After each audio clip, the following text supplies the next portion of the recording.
We anticipate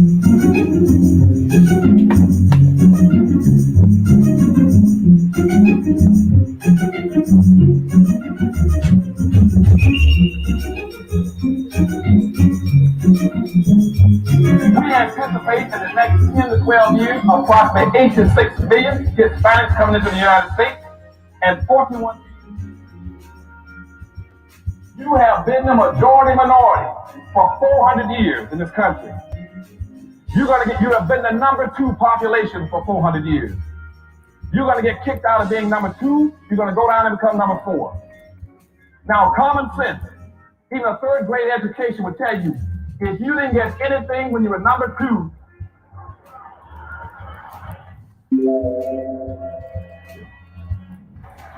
y'all jumped ahead of me, but anyway, you can guess what you're going to get when you become number 4. President Biden, do you support reparations? Well, I mean, since I haven't spoken on this, got a chance.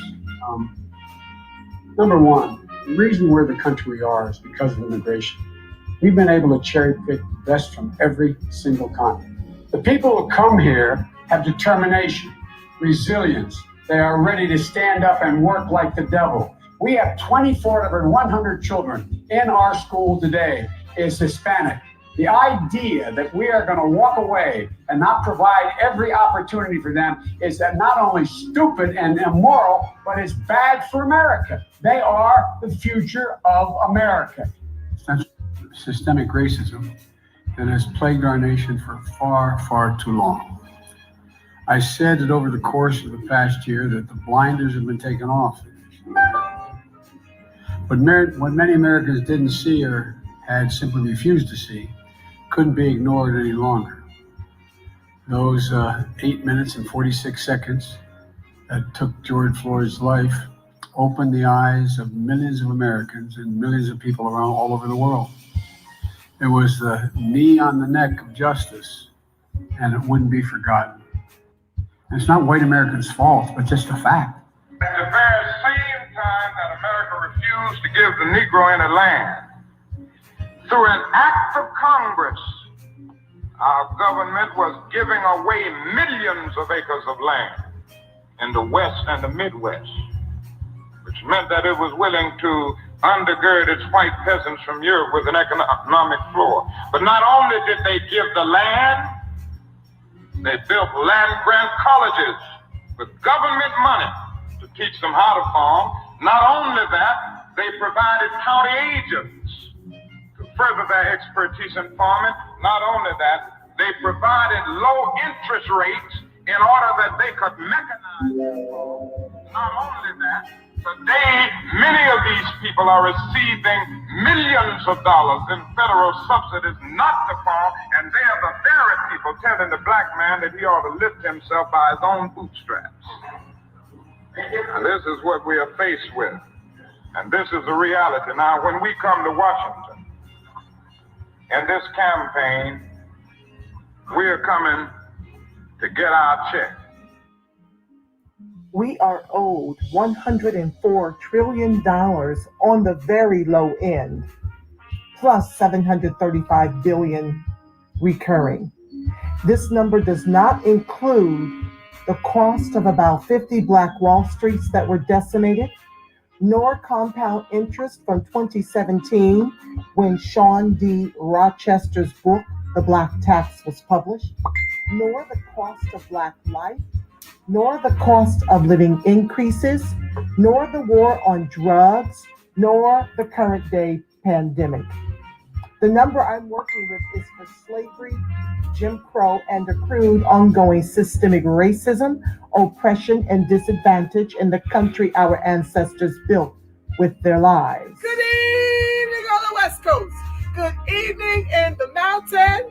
Good evening in the Central. Good evening on the East Coast. You know exactly who it is, family.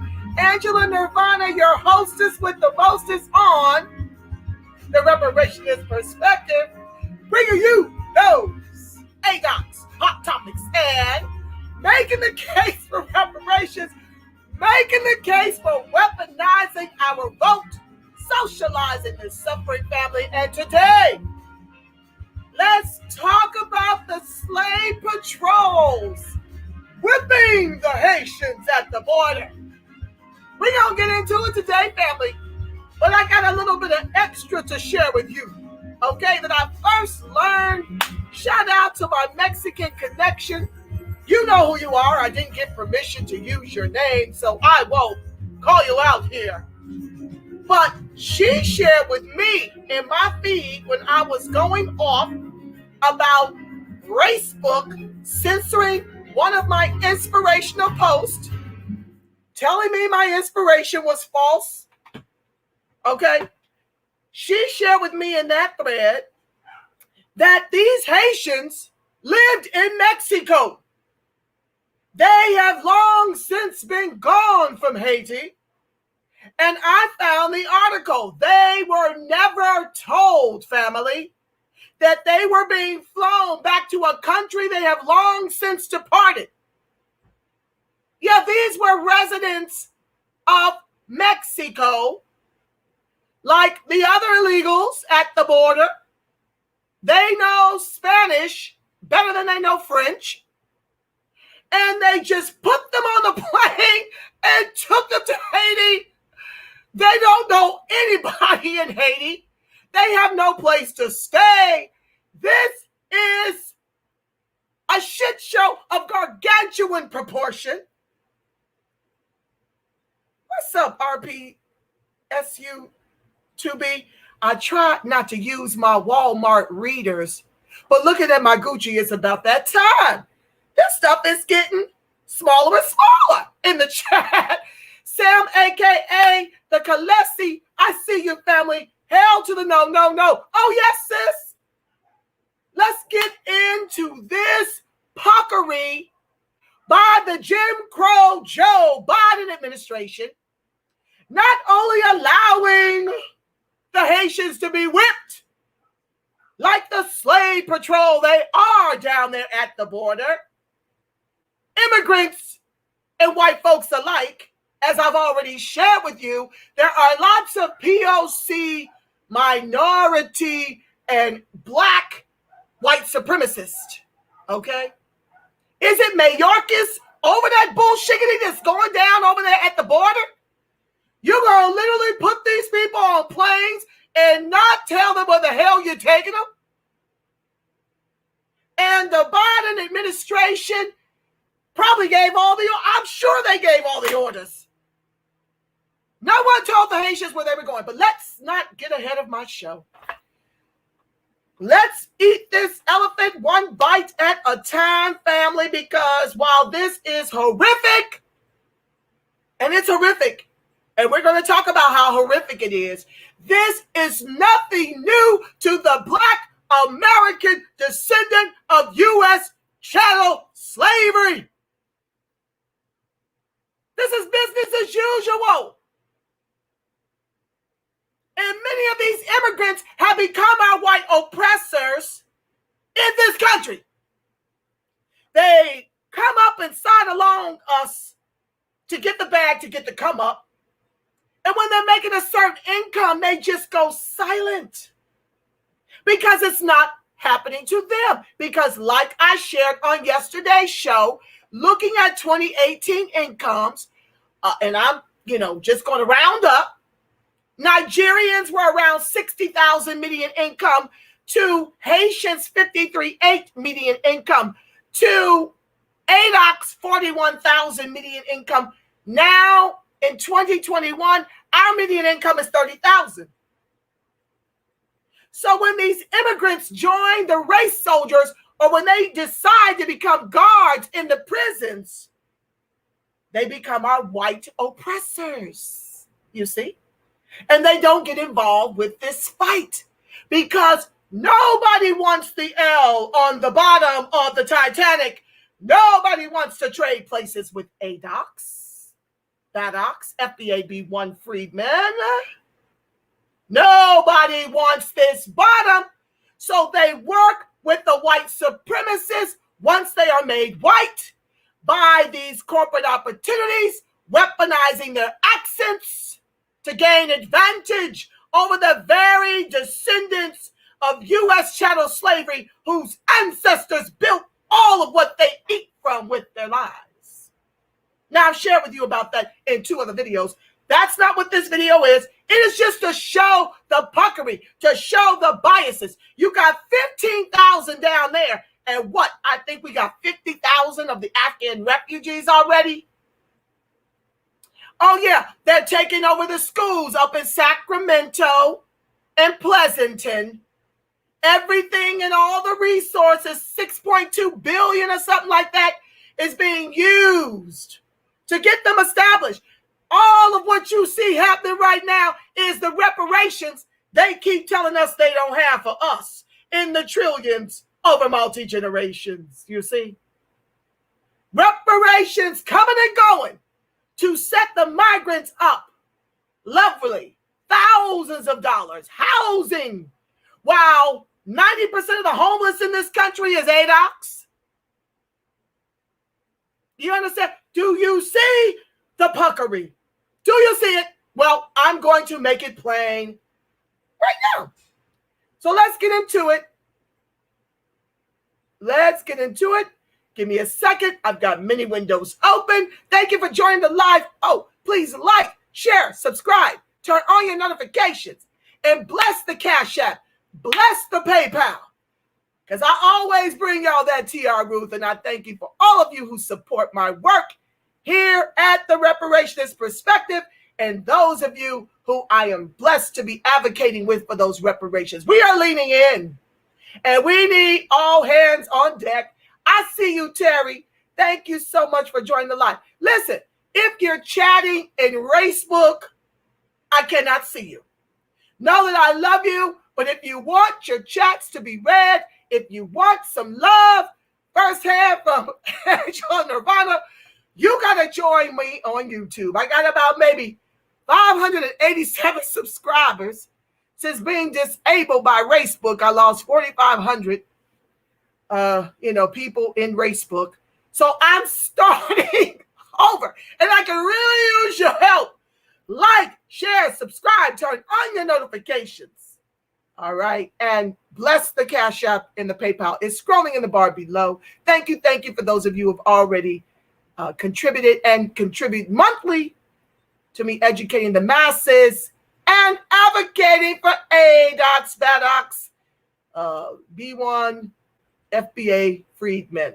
We got a lot of names, but we bleed U.S. descendants of chattel slavery. Okay. That's what we have in common.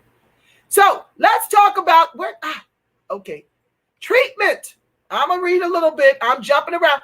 Now, if you're joining, I don't see you, so don't be offended if I don't shout you out. I'll get you on the back end because now it's time to be over here reading from all these articles. It takes too much time to load them up to share, but I will cite my source. So this source here is Think, Opinion, Analysis, and Essays. And it starts with the U.S. has been consumed with a mass evacuation and resettlement effort for vulnerable Afghans in the wake of the Taliban takeover of Afghanistan. Now, what you must know, and I'm going to do this show, not right now, but I'm going to bring it back because I've got to go back over the video I saw and take copious notes. But what I need y'all to understand about this 20-year war is that the U.S., it was a money grab for them. Many of you know that, but how many of you know that they installed a leader of the Taliban movement way back when? So they were greasing palms on both sides of this fight. It's all about the Benjamins. It's all about the oil. That's a whole nother show. Let me stay on topic. It's coming. It's an undertaking that's demonstrated the ability of the U.S. government to bring tens of thousands of refugees to safety in America and marshal local resources to help them resettle in their new homes. How lovely for them. They get homes. We get the street. You see, let me stop. I have no problem being kumbaya and we are the world, but not at the expense of the Black American descendant of U.S. chattel slavery, whose ancestors built all the wealth the white folks and the immigrants eat from in this country. That's when I part company with you. If you're not an ally, screaming as loud as me for us to be made whole. That debt is in the trillions over multi-generations. So you lose me when you become exactly like our white oppressors after using us to climb up over our backs with our own affirmative action, weaponizing all of what was owed to us. You weaponize, then you start believing your own press. You start believing the hype. And this border whipping, ass whooping is your wake-up call. Black is black. And what you should be doing is allying with ADOCS to get what they're owed. And then you would properly be taken care of through the black agenda. So I hope the rose-colored glasses are falling off as your own Haitians in office in this government aren't speaking up on your behalf. I think I saw something from Roland Martin where he was finally touching on. It took for them to get whipped for me to see anything from him. This is the problem I have with the whole thing. Why does it take for them to be whipped? We already went through this, right, family? Remember when they deported the Haitian children while they were bringing in the Hispanic kids and setting them up all over the country? I know here in Long Beach, our city council gave over our convention center so they could line up and find loved ones and get foster care and all these kind of things. They treated them with kid gloves. The Haitian children did not get that treatment. Why wasn't everybody out and up in arms at that time? That's my question.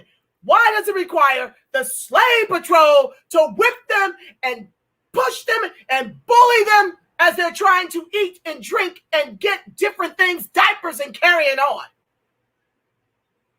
Why did it require that before Kabami spoke up, before AOC and Presley spoke up, and Ilhan Omar, and why did it take for them to be nationally disgraced? Let me ask you this question, family. Had that whipping not gone viral, would they have ever spoken up about these deportations and how grossly, they're not even talking about how grossly unfair it is to deport them, family. They're talking about the whipping. They are talking about the whipping. So I digress as things come to my mind. You know I must share because I'll forget them. Okay? All right, back to the text. So they've been consumed with bringing in Afghan refugees. Like I said, they're playing both sides. They're giving them new homes. They've got about $6.2 billion allocated. And all we've gotten to date is a hip hop August and Juneteenth. After Jim Crow Joe said, "You had my back, I'm going to have yours." But 87%, including these black immigrants, voted for this bullshittery. It's the Wigger wake-up call, okay? But at the same time, the Biden administration has been quietly engaged in another series of evacuation flights. I told you, this ain't the first round. They kicked the children out, didn't find their kinfolk, didn't find no place to, no placement homes for them. This time at our southern border, rather than bringing people to safety via transit centers and ultimately to countries, including the U.S., these flights are sending vulnerable migrants and asylum seekers back to danger, returning them to the very places they were fleeing.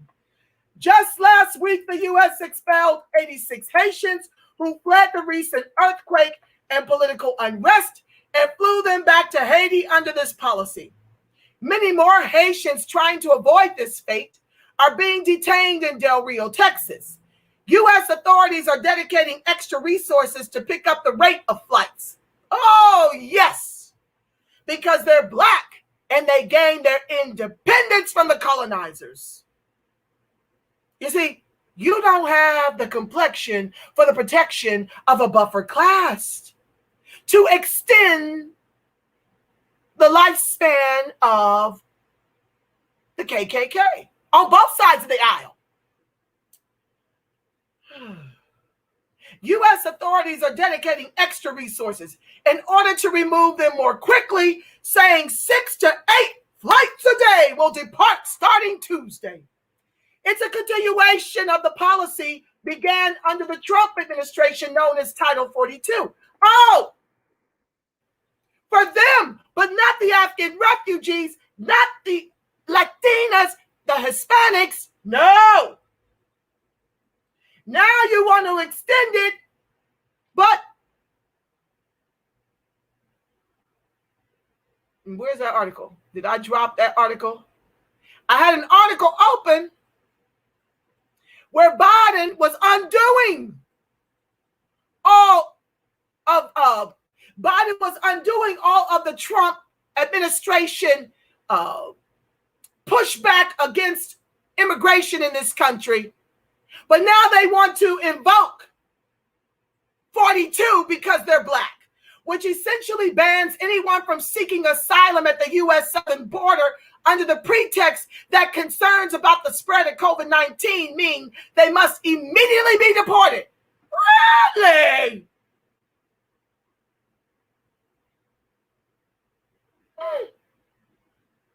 They should immediately be deported. Then why are you allowing all of these Hispanics over the border? Because you can make babies with them and whiten them up faster than you can the Haitians, right? Let's keep it a buck. Since it was first implemented in March 2020, more than 1 million migrants and asylum seekers have been turned away. Mostly the criminals and the blacks.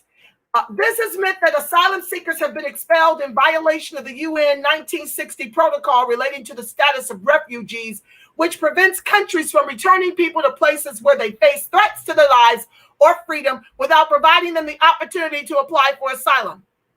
But not the Afghan refugees, which were predominantly men, which we know were instrumental in taking out the towers. It's all about the Benjamins, baby, where they can broker deals, where they can use you, where they can extract your resources.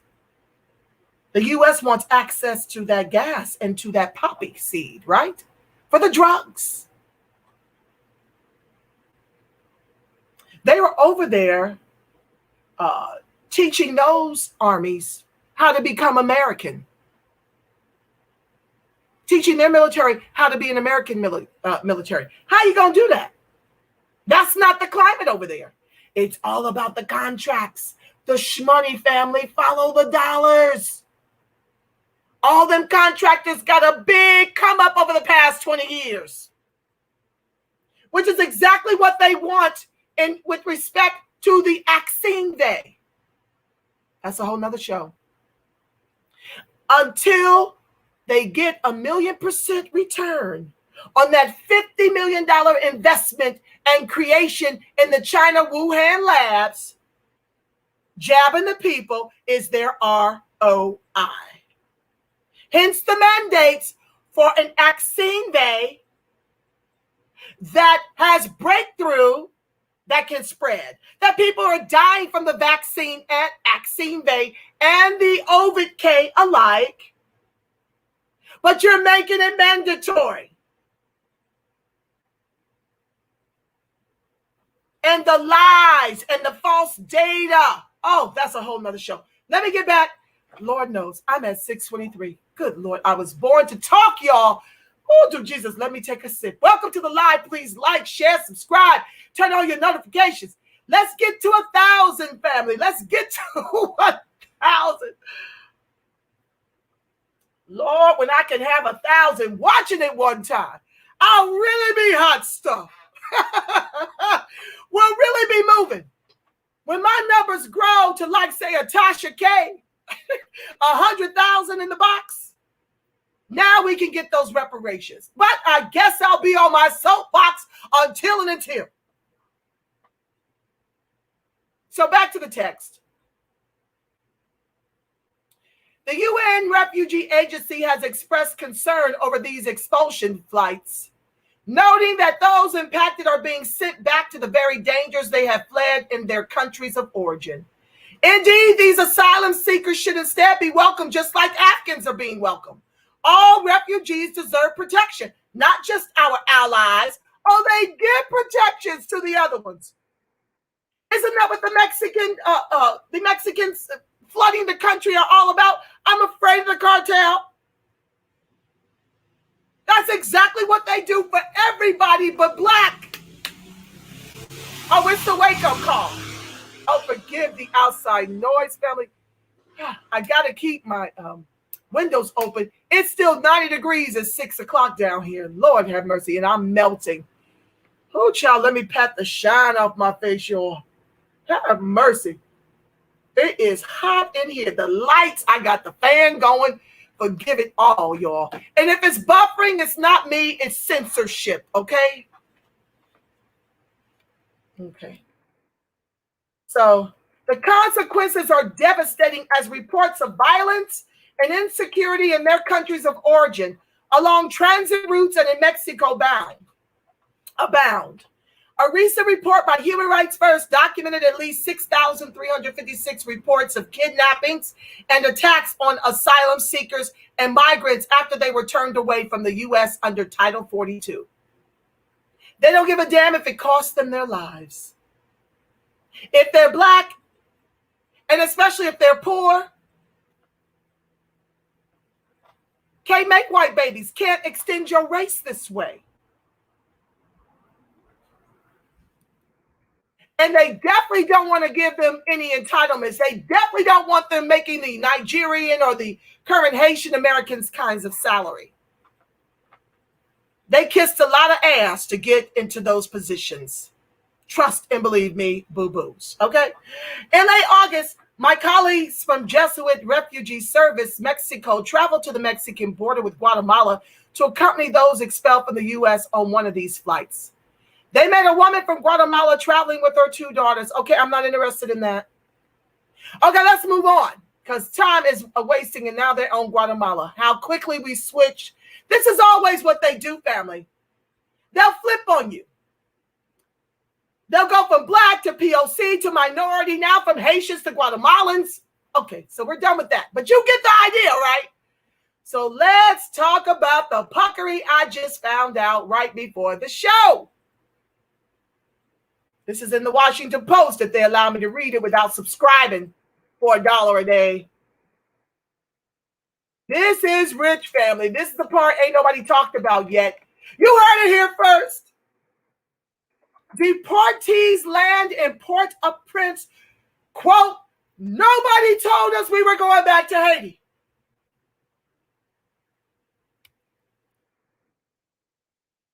What in the Mary, Jesus, and Joseph is going on here? Port-au-Prince, Haiti. He crossed the Mexican border into Texas only 2 weeks ago, joyous at the prospect of building anew in the United States. Now part of the first wave of deportees rapidly ejected by the Biden administration. That's right, Jim Crow, Joe, your president. I didn't vote for this piece of ish. No, I didn't vote for the author of the 94 crime bill, segregationist, sleepy, creepy Jim Crow Joe. That was y'all, not me.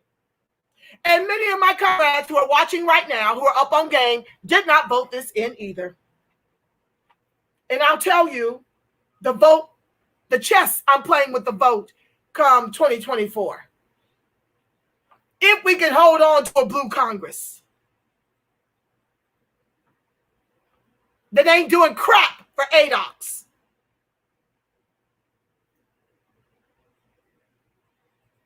Now part of the first wave of deportees rapidly ejected by the Biden administration amid a fresh surge at the border, Johnson Bordez, 23, stepped off a Boeing 737 on Sunday into the Haitian capital, terrified by a city torn apart by violence in a homeland he could barely remember. Now,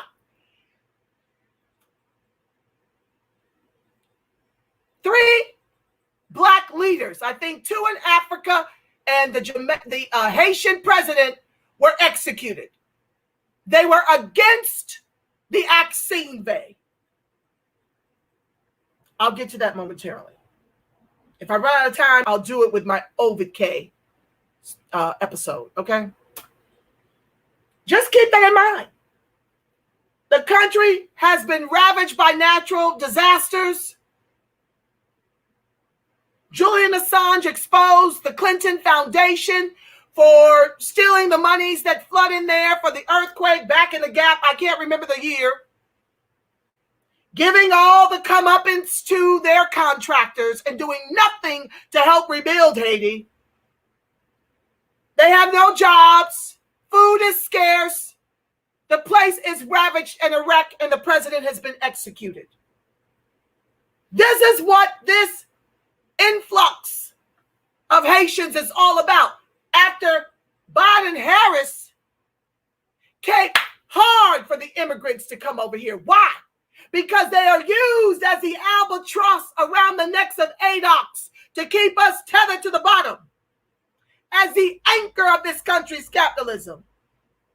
That's right. They are genociding us by weaponizing immigration against us. Go back and see the video from yesterday. It'll be very telling. So he ain't been to this place in so long he couldn't even remember it. Like many deportees arriving on charter flights at the airport in Port-au-Prince, 15 minutes from neighborhoods controlled by brutal armed gangs. Let me back that up. That they all of a sudden are concerned about OVK from the Haitians and concerned about gang violence and drug warlords and all this kind of carrying on with these very Haitians trying to get into the country. But no concern about that when it came to the Mexicans. No concern about that when it came to the African refugees. Back to the text. Bordes family left Haiti in the Great Migration. That's when it was, after the 2010 earthquake that killed more than 200,000 people. Now I'm on my square, but this pisses me all the way off. Anywho, he was 12 when they left. First for the DR, then on to Chile, where he was living with his mother and brother when the coronavirus pandemic hit. Encouraged by relatives in the U.S. Remember I told you? They were deporting Haitian children and bringing in the Mexican kids to join them with their families here in the U.S. He was encouraged by the relatives, his relatives here in the U.S. He's got family. The family set out on a 4,500-mile trek to the U.S. border, never imagining the road would lead back to the devastated country they left more than a decade ago. How could they bring us back here? He asked. This is an injustice. I don't even know where we are going to sleep tonight. Now, mind you, at the border, they have little to no food. Babies are being born in those camps down there. They're filthy, disgusting, no diapers for the children.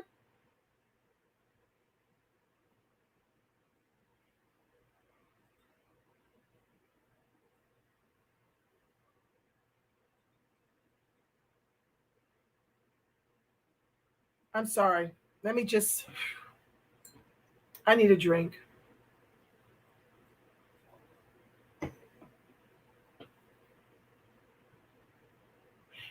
No matter how hard I fight for ADOCS, this is hard to accept this from this bullshit country with 3 Ks. This is hard on me to see anybody, no matter how much they've crapped on us, called us shiftless, lazy, no good, no count. My heart still aches for what's happening to our people. They're Haitian, but we're all Black. We have that in common at this border. This is hard, especially under the Biden administration. I would expect this under Trump. None of this occurred under Trump.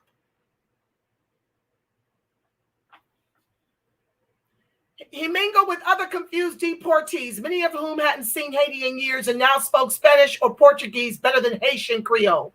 Several families told the Washington Post that they were never told they were being deported back to Haiti. Quote, if Biden continues with these deportations, he's no better than Trump, Bourdain said. I'm afraid for my safety here. I don't even know this country anymore. They began landing Sunday in a nation that some describe as Somalia of the Caribbean.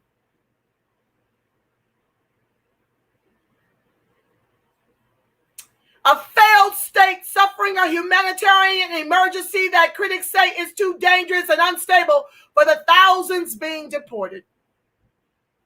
Recognition of the conditions led the Biden administration as recently as May to grant temporary protected status to tens of thousands of undocumented Haitians in the U.S. At the time, officials cited serious security concerns, social unrest, an increase in human rights abuses, crippling poverty, and lack of basic resources in the Western Hemisphere's poorest nation.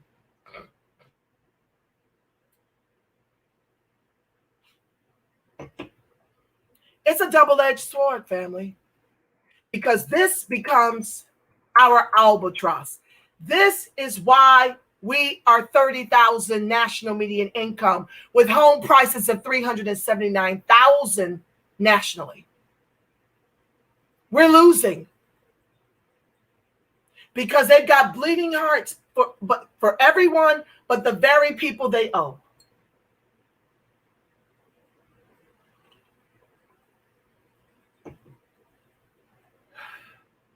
So what's different now? They've deteriorated. The Haiti. Since then, the conditions in Haiti have deteriorated sharply, leading critics to describe the deportations now as contradictory. Haiti suffered the still unsolved assassination of its president in July.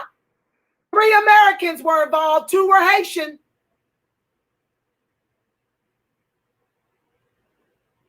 And a devastating earthquake that killed 2,200 people and destroyed tens of thousands of homes, schools, and churches in August, just last month. Violent street gangs have seized neighborhoods and key roads, torching homes and spreading a plague of rapes, kidnappings, and killings that have caused thousands of residents to flee. So the Clinton Foundation doesn't give Haiti the money they needed in 2010, and this is where we're at. They steal it and embolden their contractors and do nothing to help Haiti.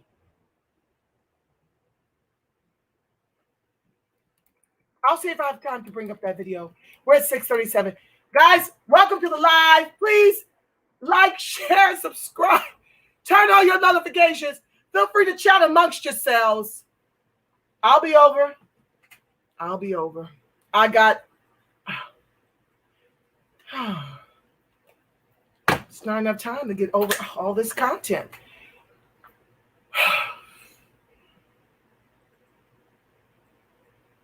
The government to which the deportees are returning has teetered on the verge of collapse amid an internal power struggle and a judicial request to indict the sitting prime minister in connection to the slaying of President Jovenel Moise. The UN has sounded the alarm over a lack of resources to aid earthquake victims, including thousands of women and children left homeless in the country's devastated south.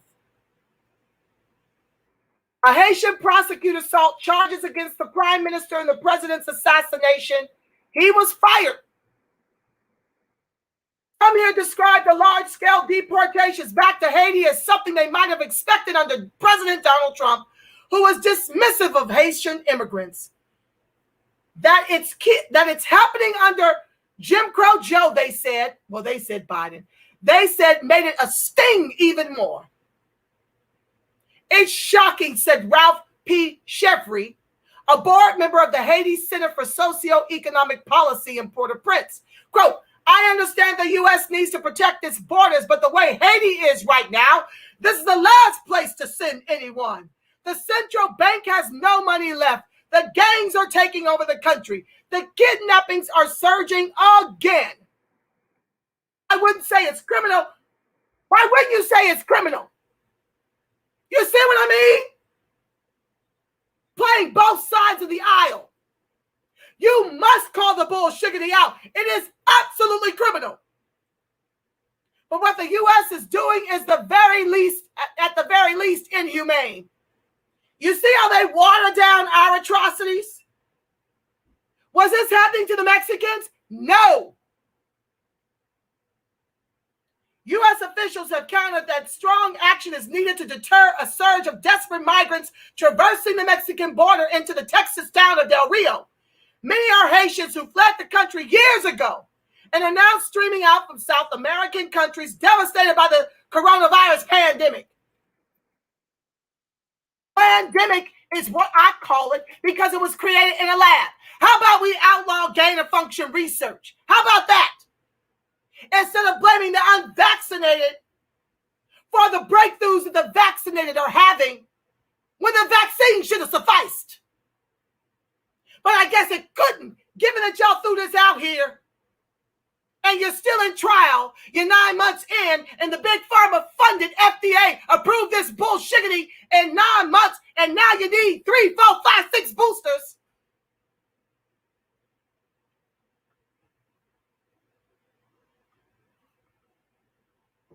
Then you want to come up with mandates and have the corporations where we are few in gainful employment to weaponize your mandates against us while not making Congress take the jab.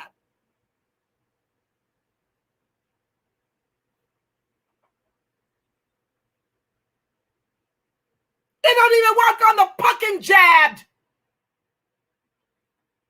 You want to try to convince me that my antibodies that God gave me is not sufficient for a pandemic that will one day be as common as the flu.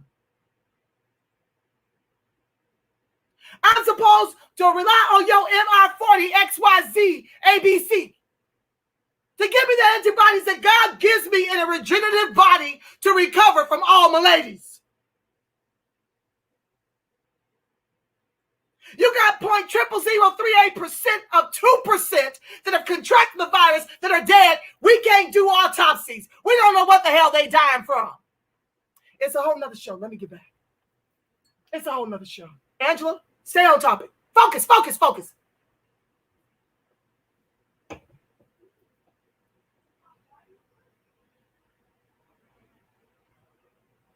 Haitian authorities said that they would do what they could for the deportees, but pointedly said they were being repatriated against their will. Quote, these people do not accept the forced flight back to Haiti. Jean-Nigaud Bonnier Delva, head of Haiti's migration office, told reporters in Port-au-Prince on Sunday, adding that his team expected flights to ramp up to as many as 6 per day by Tuesday. Quote, for these people, Haiti is hell, he said. For anybody, Haiti is hell.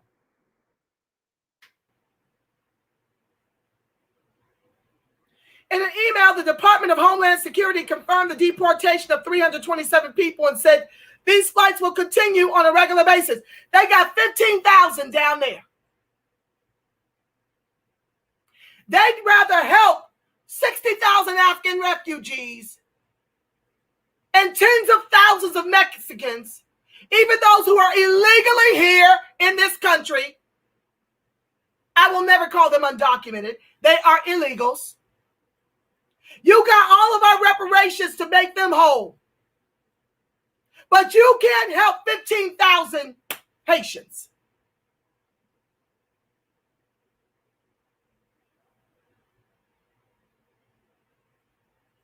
In an email, the Department of Homeland Security confirmed the deportation. Okay, the agency did not comment on whether the Haitian deportees had been informed of their repatriations or whether Haiti was safe enough for deportees. In comments to CNN on Sunday, however, DHS Secretary Alejandro Mayorkas, he's in charge of the border and all the whippings that the Haitians are receiving right now. He defended the deportations. Oh, for Haitians, but not the Mexicans. Okay.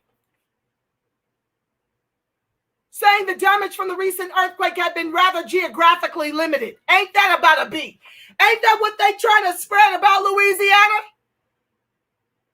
They won't give them refuge. They won't give them housing. They won't give them clean water. They're trying to minimize what it's done to destroy blacks in Louisiana yet again. This is that bullshiggity they like to spin to get people to turn away from what they're doing to us. And that in an analysis of the situation on the ground had determined that country conditions allowed for the repatriations. A DHS official told the Post on Friday that the deportations would start with up to 3 flights per day. We have reiterated that our borders are not open and people should not make the dangerous journey. Spokeswoman Marcia Espinosa did not tell y'all this bullshiggity is being used to replace us. At the very least, make us fourth-class citizens in the country our ancestors built with their lives. You call me all the xenophobes you want. I care not. I'm going to tell the TR Ruth. Somebody's got to. She wrote in an email, irregular migration poses a significant threat to the health and welfare of border communities and to the lives of migrants themselves and should not be attempted. Only when it comes to blacks. Giuseppe Leprete, Haiti mission chief for International Organization for Migration, said 327 Haitians arrived Sunday on 3 flights from the U.S. with an estimated $300 per day to follow in the coming weeks. The organization is bracing for 14,000 returnees from the U.S., Mexico, and elsewhere, a sharp increase from 6,000 Haitians who have been sent back since mid-March of 2018.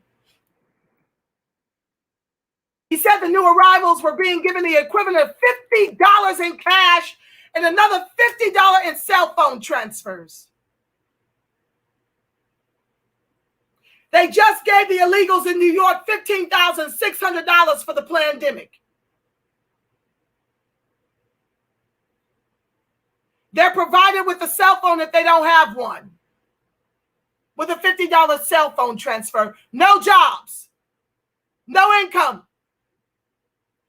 A hot meal, hygiene kits, and psychological counseling. How generous of you, Jim Crow Joe. Quote, when they realize they are coming back to Haiti, it's really difficult for them, Leprete said. Some of them, they don't have any contacts anymore with their families, or they live in areas that are now no longer accessible because of the earthquake or the gangs. In tweets late Saturday, Prime Minister Ariel Henry, under fire at home, but effectively backed by the U.S., said in French that, quote, we are very concerned about the extremely difficult conditions in which several thousand of our hashtag compatriots are living on the U.S.-Mexico border.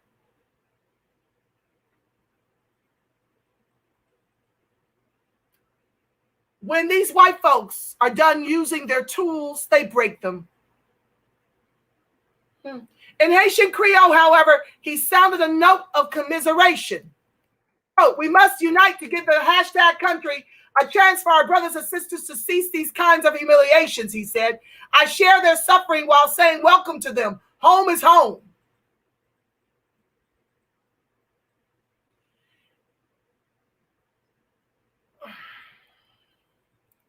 I'm tired of it. Let me come and see what y'all got to say. My hour is almost on me.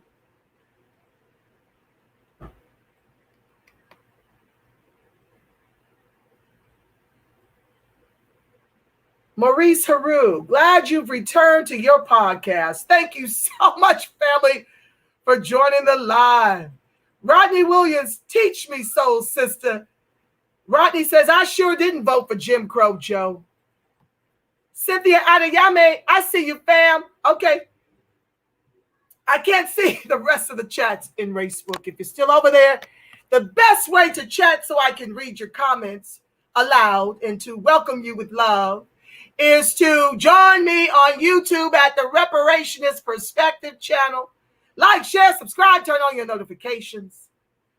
I'm going to have to build more for tomorrow. Yes, I took a break, Rodney. You know, fam. I think I already told you in Messenger about that. I had to take a break because this stuff is hard on me emotionally. I am an empath. That's how I'm wired. That's how God made me. And my heart bleeds for this kind of mistreatment of our people on every front. But I am against more migration from all the groups until the United States, the United Snakes of America with 3 Ks, pays us the reparations we are owed in the trillions over multi-generations. I'm going to pause right here for now and go somewhere and decompress. But I do, as much as I am very much pro ADOCS on my square, not going anywhere with my fight for reparations, I do empathize deeply with what's happening to Haiti in particular. I'm very concerned about that. It hurts me in the deep recesses of my soul, and it needs to be a wake-up call to all Blacks in this country that united we stand and divided we fall. You should see that siding and cozying up and going to bed with white supremacy is why you're being horsewhipped at the border and not being allowed into the country for the refuge you so desperately need. Until you speak up and out, until you join forces with ADOCS, we've got to keep it moving on our own front because we have no friends. And so my heart bleeds for you, but you know what you need to do to turn this around. That's it, and that's all. And with that said, family, I love you Black. I love you strong. The light of God surrounds us. The love of God enfolds us. The power of God protects us. And the presence of God watches over us. Wherever ADOCS and his allies are, God truly is, because, family, you are the face of God. You are the voice of God. You are the body temple of the Spirit of the living God. Please pray for Haiti. Peace, family.